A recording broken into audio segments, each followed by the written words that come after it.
Hello peoples, Aaron Jones here from Paragon Gardens. Today I'm going to show you how to make a mommy bonsai tree. Mommy is the Japanese term for a small bonsai tree from 7 to 15 centimeters, or roughly 3 to 6 inches.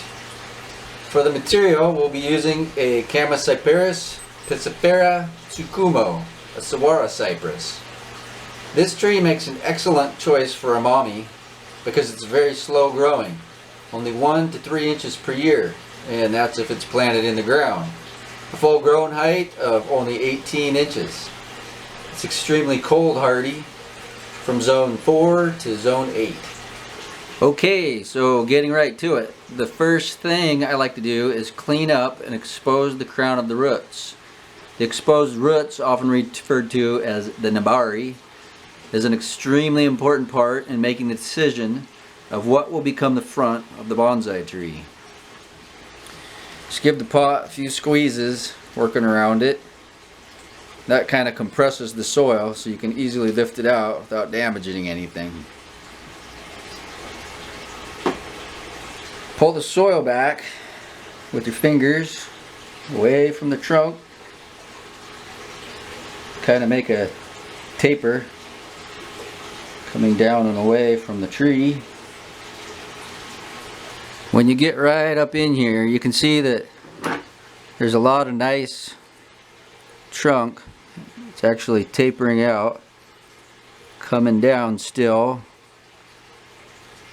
below this kind of larger root. So I can either make that root the surface root, but then I'm going to lose all of this nice trunk and lower roots and detail in the stump. So what I'm going to do is just cut that root off flush.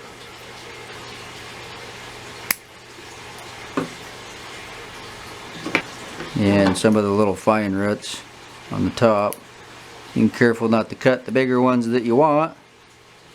You can also remove. Got these ones up here inside the tree.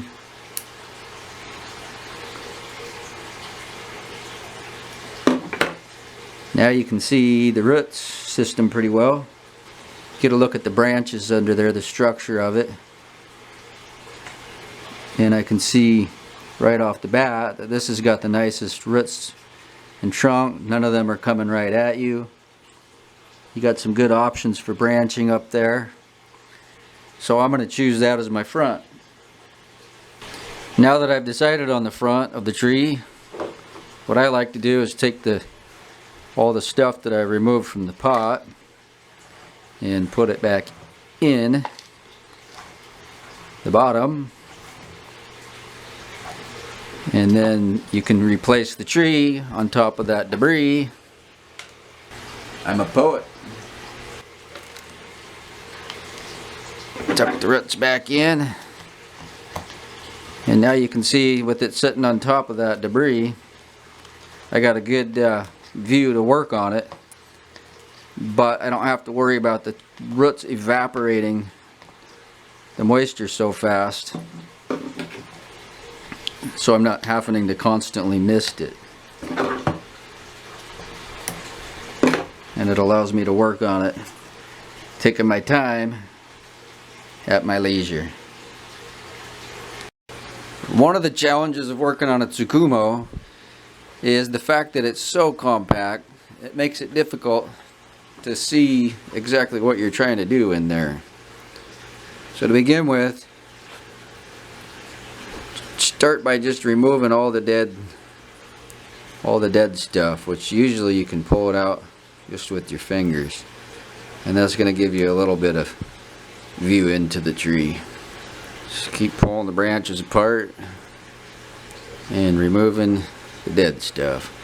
Now that it's all cleaned up, you can see how much easier it is to not so much see in, but at least see the structure of the branches. Now we need to carefully and strategically begin choosing the best branches to create the shape of the bonsai. It's a bit of a game of chess in the sense that you have to look as many steps ahead as possible and try to determine the future outcome of the actions that you take. I have an overcrowded area right here, If I remove branch A, will it create an undesirable hole here? Well, probably not. If I kept both of these cross branches, we'll call branch B and branch C. I could then twist them and pull them apart from each other. But branch B would be in parallel with the one behind it, and branch C would be an eye poker branch. The best option, keep branch A, remove branch B, and wire branch C upward to correct the eye poker problem. Some branches will just be obvious, such as these little tiny ones growing up out of the crotch of the larger ones. So just keep on looking for the branches with an obvious solution while working out the best answer for branches with multiple options.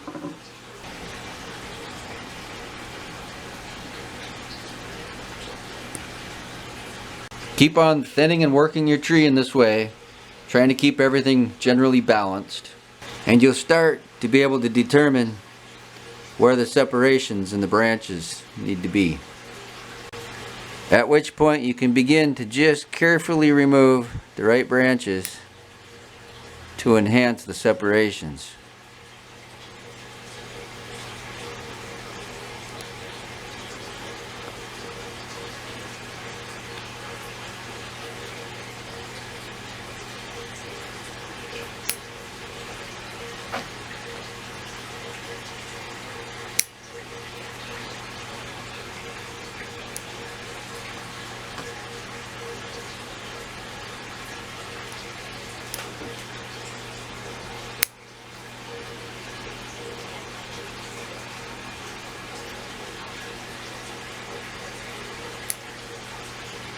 Keep on trimming, solving, and refining until you're happy enough with the way it looks to call it begun, and you're ready to place it in a pot. And there it is, all done and ready to be potted. I hope you've enjoyed my video and you'll subscribe for more to come. Also be sure and check out my website at the link below. Thank you for watching.